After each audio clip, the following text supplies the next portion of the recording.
దేవతల ప్రార్థన మేరకు క్రమంగా లింగమంతా క్లుప్త రూపం ధరించి ఒక దివ్యమైన జ్యోతిస్వరూపంగా నిలబడిపోయిన చోటు భూమి యందు పవిత్ర భారతదేశం నందు అరుణాచలం అనే చోట నిలబడింది.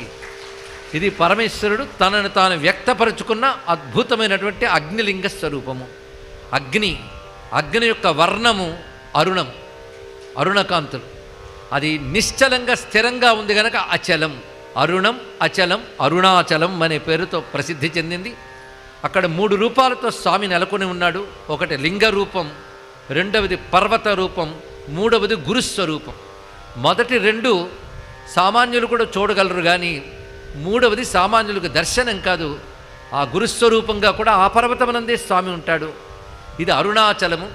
అరుణాచలం అనే పేరే శివుని పేరైనది. అరుణము అచలము. అరుణం అనేది తేజస్సు, అచలం అనేది స్థిరత్వం. శివుడు